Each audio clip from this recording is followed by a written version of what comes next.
rip out the old crap that's been there for so many years and do it the right way. You're going to be there a long time if we make a deal. If we make a deal, you're going to be there a long time.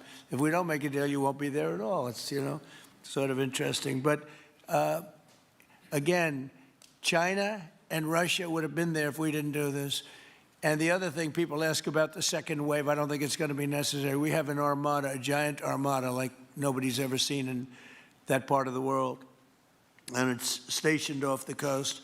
And we are getting along so well with the people that are involved and representing Venezuela that I don't think we're going to have any I don't think it's going to be necessary to do the second wave. We were planning on a second wave, but the first wave was so powerful and so good and so strong.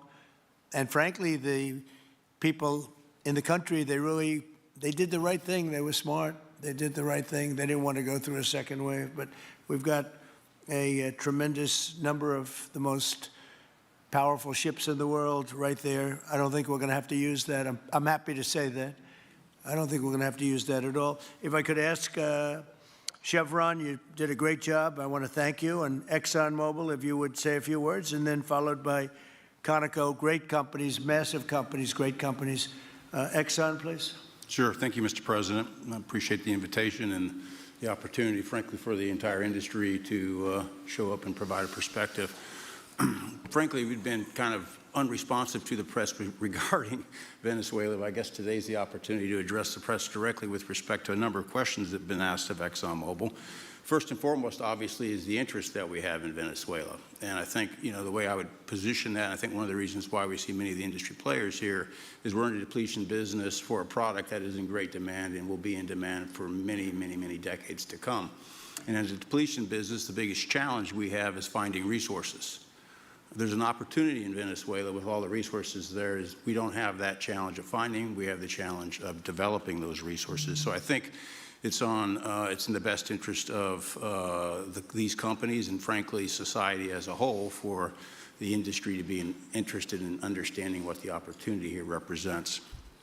I'll just share a philosophy that ExxonMobil has when we enter countries because we do business all around the world in a number of different regimes. We take a very long-term perspective. The investments that we make span decades and decades, so we do not go into any opportunity with a short-term mindset. And there's a value proposition that we have to meet.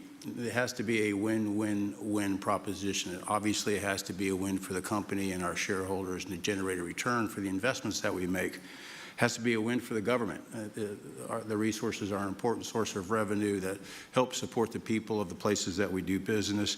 And it has to be a win for the people. We have to be wanted there and to be a good neighbor. And those three things ensure a stable, long-term platform for the large investments that we make for the long term.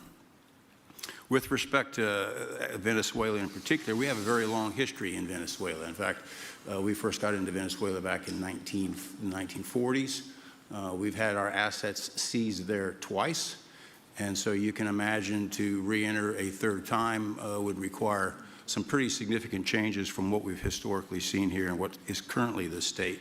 If we look at the legal and commercial constructs and frameworks in place today in Venezuela, today it's uninvestable.